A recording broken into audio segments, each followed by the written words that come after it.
Well, since y'all done bought up all the markers, I guess we're gonna have to take it old school. Hey guys, and welcome back to my channel. I'm Andrea, but you can call me Coco, and today we are going to be using only crayons to color a page. Now, if you're an OG coconut, you know I used to break out the crayons from time to time, but I've been really just sticking to my markers and colored pencils lately, and it's time for us to break the crayons back out, especially since we got some new goodies. Shout out to my girl Bellen from More Than Peach. If you don't know anything about More Than Peach, definitely look them up. They sent me these crayons with some other goodies that I'm going to be using and testing out today. Mission-based brand, Black owned, definitely worth your attention. This was gifted to me. This is not sponsored, but I am excited to get into these. So without further ado, let's get started. Okay, coconuts. So I'm going to be using Crayola mixed with some Bellen, like I said earlier, and I'm going to be coloring in Coloring with Coco Volume 7, which is my Mother's Day edition of the coloring book. I've done some really great projects in here, and I'm excited to do this page. I chose this page because it has nice big sections, and we can't get too precise when we're working with crayons, so I needed to have big areas that I can color in with these chunky crayons. So I spent a little time before getting started and swatched the skin tones that came with Bellen's because I haven't used them before,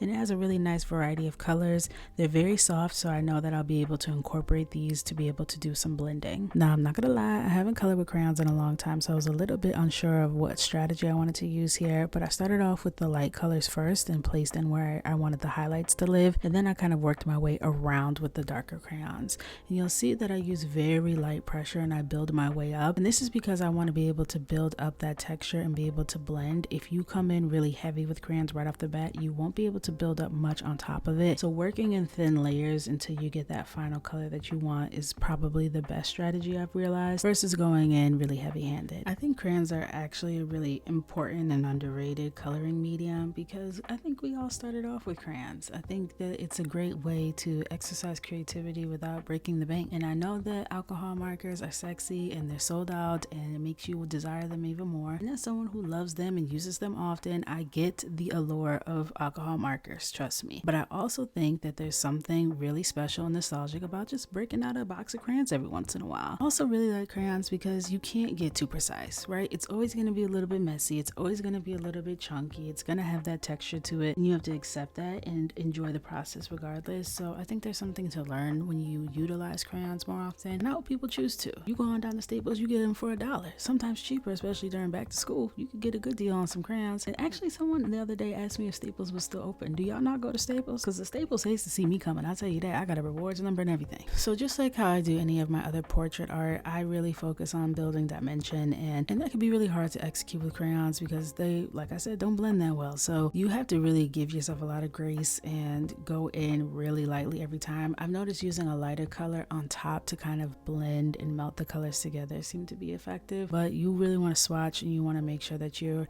just working slowly. This is not something that you rush, you know, put on a podcast, watch a show. Hell, put this video on while you color with some crayons and we could color with crayons together, you know what I'm saying? So I've seen people actually use a blow dryer to melt colors and blend with crayons, and I've seen people use like Vaseline with a Q-tip to blend. I have never tried either of them, but when I saw it on TikTok, it looked legit. When I go live on TikTok, it is basically a color and chit chat session because I'm answering comments. We're talking about anything and everything under the sun while we're coloring together, and it's such a vibe. And I wanted to figure out how to translate that into the YouTube space, into long form content. And I do upload my replays on here, but I also wanted to do something specific for YouTube. So I'm going to take specific topics. Most of them are going to come from my community and talk about them, and we can have a discussion and discourse in the comments. But I feel like this is a great way to kind of get my feelings out, you know, podcast without the pod, because that feels kind of cringe. I don't know. So yeah, the first thing that I really want to talk about is consistency, because I think that that's a question that I get asked a lot. A lot of people, especially people who are trying to be online artists or do something similar, creative entrepreneurs, etc., they ask me how I maintain consistency, and that is obviously one of the most important components in becoming successful in this space or any topic. Honestly, anything you can think of, consistency will make it easier for you. And once I began prioritizing consistency, things started to turn around for me. I think one of the issues people have of being consistent is that they conflate consistent with constant, and they are not the same thing. Being consistent does not mean you are constantly showing up. It doesn't mean that you are posting every single day, that you are working every single day. It doesn't mean that you are putting in unrealistic hours that you cannot sustain, okay? And that is where people mess up, and they end up in a position where they cannot continue to show up the way that they have said they would. So I really had to take a step back when I started to realize that I was promising that I was going to show up in a way that I was unable to execute. And I was saying, you'll see me every day. And even when I would do that, I would be so exhausted. I had nothing left to give to my community. I had nothing left to give to my family.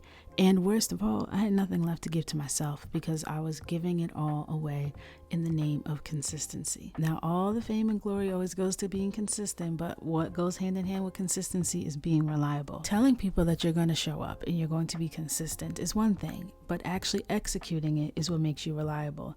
And it's not just showing up when you say you're going to show up, but showing up with the quality that people expect from you. I see a lot of people who cut corners or sacrifice quality for the sake of being consistent, and I feel like that actually does more harm than good. And I've had to come to this conclusion many times, especially with me being someone who colors and creates art for content. You feel this desire to constantly be creating content, but you also want to make the same quality of work that everyone knows and loves you for. And that takes a lot of time. And I found myself spinning my wheels because I was trying to feed the algorithm and post on a certain schedule and waking up in the middle of the night so I could finish a piece just so that I could post it by this day at this time. And not only was it sacrificing the quality because I was not coloring to the best of my ability, not being as creative as I wanted to be, but it also was too much of a sacrifice personally. I was losing sleep. I was worried. I wasn't enjoying the process because I was just trying to be consistent at any cost necessary. And I think that this translates to anything that you have going on in life where you're trying to balance these scales of showing up the way that you expect yourself to show up, but also showing up enough where you feel like you're going to see the rewards of your efforts. And it's really a balancing game, and it fluctuates depending on what you're doing and what season of life you're in. You're always going to have to kind of figure out where you live and what is more important at that time. Is it more important for you to show up less frequently with the quality that you know and love? Or is it sometimes that you just need to show up and get it done and make those sacrifices? Like, there's definitely seasons where I'm gonna lose sleep. And I hate to say it because I'm so anti-girl boss movement now after I saw what it did to me mentally. But there is moments where you do have to girl boss, right? There are times where you just have to suck it up and get things done and cross the finish line to get to that next level. But you cannot stay in that state for a long time. And that's where I feel like a lot of people crash out, burn out, and fizzle out for good. So there is a balance and you have to find it. It's a lot of trial and error, just like everything in life. But being consistent and being reliable, showing up when you say you're going to show up, and being honest with yourself, right? If you know in your heart of hearts that you showing up 3 days a week is going to break you, it is going to cause you to have to sacrifice the quality of your own life or those around you, then you should not be telling anyone you're going to show up 3 days a week. Okay, you have to be brutally honest with yourself. And it's not about what you can do. Like, if you were to stretch yourself, can I do this? It's really a balance of like, what makes sense for you to do? Will you get the rewards that you're looking for from doing that stretch? Or you're going to just get like maybe an inch further when you could have just stretched a little bit less and covered pretty much the same amount of distance. Now I'm going to shift into some things that I'm struggling with in terms of my content creation process. Lately, I have been feeling called to do things that show more of me as a person and not just the art and focus on the art, which is probably what brought me to do something like this, which kind of marries the two parts of me. When I first showed up on social media, probably over a decade ago, I was doing hair and makeup, and that was fun. It was interesting. It was cute, but it wasn't all that fulfilling. And once I started sharing my art, I knew for sure that that was what I wanted to do. And suddenly in my heart, I have been feeling very called to show up in a more personal way. When I first tried to have my son, Michael, I documented that process of me trying to conceive and what I was doing and the vitamins I was taking and early signs of pregnancy, and it was very exciting. And I still watch those videos back of me raising Michael when I was on maternity leave, and it felt so special to me. And maybe because my husband and I are talking about expanding our family, it's making me feel like this call to create that kind of content again. But just generally speaking, I do want to be more involved in my content process. I think I kind of figured out a formula that worked for me, right? Where I just show my hands and I color and I make art. I do my little witty voiceovers. And for the most part, I feel like it does a pretty good job of translating who I am in a little cute 30-second package. But I do have this desire on my heart to do more in a way that feels different and yet authentic to who I am. I'm very conflicted about that because in one part of my mind, I have like a toxic Karen in the back of my brain that's telling me to shut up and dribble. But I also have learned when God puts something on my heart that it would be foolish of me not to follow it. So I am going to explore what that looks like for me. And I also have to be mindful of not putting too much on my plate, because then I cannot be consistent and I cannot be reliable. And those are two things that are very important to me. And I think it's very important to my community as well. I have done a lot. I have changed a lot. I've grown a lot to be able to show up when I say I'm going to show up and be able to voice to my community, hey, I'm not going to be able to make it. And everyone is super supportive of me because I am reliable. And if I say I need a break, it's because I need a break. I'm not taking advantage of anyone. I genuinely care and love my community so much. So I have built that trust with my community, and I have proven to be reliable, and I show up and I do what I say I'm going to do. So those things are very important to me, and I don't want to sacrifice that for this new venture that's like popping up in my mind. But I do have this itch to be a little bit more of me online. I'll probably do it somewhere else. This feels good though, doing this little color and chat. I enjoy this, being able to just sit down and talk to you guys about things that are on my mind. So who knows what this is going to evolve into. I would love to hear your thoughts on if you're liking this session, if this is enjoyable to you, or if this is like, girl, if you don't just put some music on and be quiet, let me know. I definitely want to hear your thoughts. So shall we take a moment to be a little bit messy? I feel like it's a safe space. We can be a little messy here. If you made it to this point, we deserve a little treat. So I have been tuned in to the whole conversation about NYC influencers. If you don't know, I lived in New York City for many years. That's where my son was born. That's where my husband was raised. And you know, I'm a hop, skip, and a jump away. I'm in the city all the time. So I found it to be very interesting from the jump, because they kept saying New York City influencers, and all these people that they were naming I had never heard of. I'm like, who are these people? But when they say NYC influencer, they're not talking about us, y'all. They're not talking about us. They're talking about a very specific kind of New York City influencer. So I was like, oh, okay. So I was deciding, you know, let me go ahead and be messy and be in the white people's business, see what they're up to. So essentially a small creator made a video. It did not have that much traction on it, but she said that she thinks that NYC influencers are boring. They all look the same. They all do the same things. You know, there's no diversity. It's not interesting.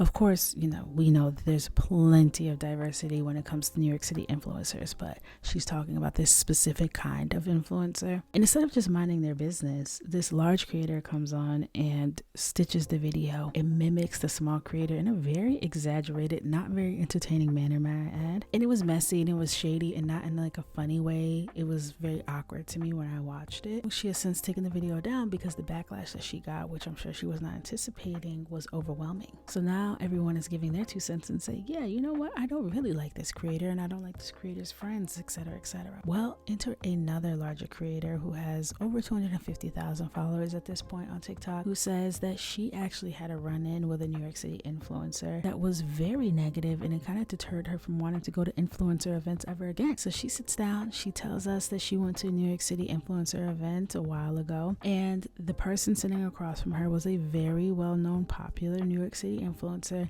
and immediately was asking her why she was there. And she was confused because at this point she hadn't even asked her name. But she's like, oh, you know, tells her whole spiel on how her grandfather was the inventor of Afro Sheen, and she tried on her grandmother's gowns and got flown out by Louis Vuitton and became an ambassador, and like just a really incredible, empowering story. And this is also a Black creator, so I always feel like, you know, that kind of plays a part. And the large influencers listening to this and immediately asked for her TikTok handle and her IG handle so she can look her up. And in that exact moment, looked her in the eyes and said, you only have 70,000 followers. You're lying. Like, you don't have enough followers for that to be true. The way that had me absolutely gagged. You, a stranger, are gonna sit across from me and tell me that based off of my followers, that what I just told you about myself can't be true?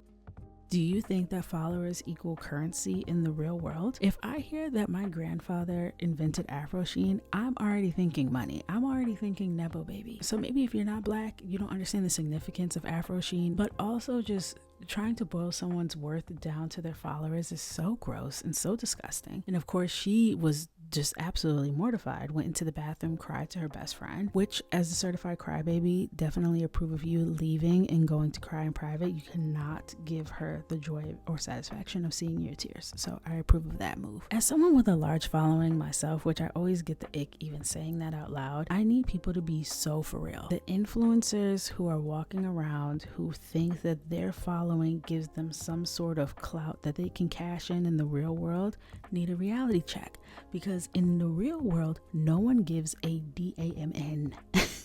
We do not care. We do not care. And I've gone on brand trips now. I've been to these kinds of events, and I have been asked multiple times for my handle so they can look me up before they even ask me my name. That has happened to me twice, and it feels very weird because I'm an influencer, quote unquote, but I'm an artist, right? I'm an artist first. I'm a business owner. I'm an entrepreneur. I'm many things. I'm a multi-hyphenate. If you ask me, period, speak on it. So to have interactions with people who identify as their following count is very weird, and it feels very Black Mirror, and I don't like it. But the real plot twist here is that the big influencer that was making this girl cry happens to be the same one who was mimicking the girl for saying that all the NYC influencers are the same. And I'm sure that's not that shocking based off of the short portion of her track record we reviewed during this video, but it just goes to show that some of these people who we have given a platform, and when I say we, I mean the collective, because I surely didn't know who this person was until this drama. But she has millions of followers. She has millions of followers who gave her this platform. And I am a firm believer that people are who they are. And when they get money and access, they just get the freedom to be able to be who they are uninhibited. I don't think that there's some sort of switch that happens. I think good people are good people, and money and access allows them to do more good. And I think it works both ways. So I don't think that, people get these things and then all of a sudden they turn into evil. Like, I think people are who they are, and unless they are making a conscious effort to change, that money and access in an audience just makes the worst worse. And I advocate for it. And I think it's important for an audience to keep the influencer accountable. I think that there is nothing more satisfying than seeing someone F around and find out. Personally, I enjoy watching that, because in a world where I feel like so many people are effing around, so rarely do we get to see them find out. So in these instances, I'm locked in. I want to see what happens next. I think that there's a lot of people who get these ginormous platforms who are very young, so there's like that kind of sad component to it, because it's like that frontal lobe is not developed. Okay, as someone who went through that frontal lobe development, there is a shift that happens, so it's sad to see it. But these kids are millionaires, so at the same time, I don't feel all the way bad for them. Okay, I'm gonna just be honest with y'all.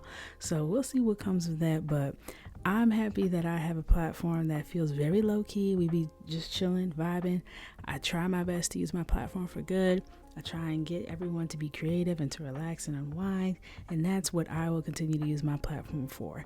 And the occasional F around to find out. Sometimes you do need to have a healthy dose of that, especially in the art space. I feel like a lot of times things get swept under the rug.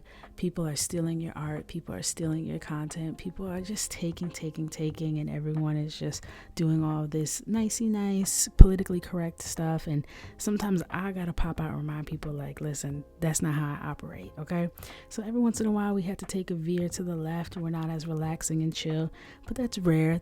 And as I get more seasoned into this specific environment of social media and my corner of the internet, I feel less and less like the urge to do that. I don't always want to clap back. There is someone I'm dying to clap back to right now. I told Mr. Coco, I showed him this comment, and I was like, ooh, I'm gonna do a video. And he told me, like, I need to be responsible with my platform, and I can't do that. Y'all, I am itching to clap back at this person. Even when I dropped my Brahmin collaboration, there was a few people that were so rude in the comments. If you don't like the bag, like, honestly, I am not slow, okay? Honestly, I am not oblivious. I understand that the style of bags that I create with Brahmin are not for everyone, and nothing that you do is for everyone. My coloring books aren't for everyone. My art in general is not for everyone. I understand that. I accept that.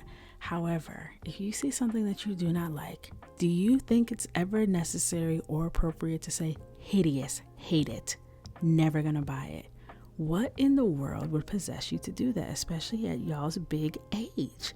I will never understand that. I see things that I don't like every single day, all the time. And you know what I do? I scroll past and mind my business, because me commenting anything negative does not pay my mortgage. It doesn't make my edges come back. Me being negative does nothing for me, and I'm just trying to transfer my negative energy to you, and that's not fair and it's not right. So now, to wrap up this very chatty session, let's talk about the supplies. I really enjoyed these crayons from Bellen, these chalk crayons that I'm using. These were so creamy and buttery. They blended so smoothly, and I think these are like the kind of crayons you use when you have the blackboard in a cafe and you use like those chalk markers. It gives that kind of vibe, but still very much a crayon. It's very creamy. It felt like I was using a pastel almost. And I went over some of the traditional crayons with the lighter color chalk crayons to smooth it out and kind of blend out that texture. And I love how it came out. They were very vibrant, easy to use. I like how they are packaged, so it makes it easier to hold on to. So I would definitely use these again. They were my favorite product that I used here. The skin tones are always a struggle because the consistency of the crayons change based off of the color. Across the board, any crayon brand that I've used, those darker colors, when it comes to those dark browns with those mahogany undertones, they just kind of crumble and fall apart. They're super patchy, so you have to be really careful with those. And I always end up having to do like this variation of skin tone when I use crayons, because they just look a little crumbly and dry and ashy, and that's not the look I'm ever going for. So this page turned out exactly how I hoped it would. I really enjoyed it. I'm definitely going to be using crayons again, and I hope that this inspires some of you to pick up a box of crayons and give it a go. Thank you guys for sticking around. I would love to hear your thoughts on this style of content, and drop some topics for the next session in the comments down below. Thank you. I love you. Bye.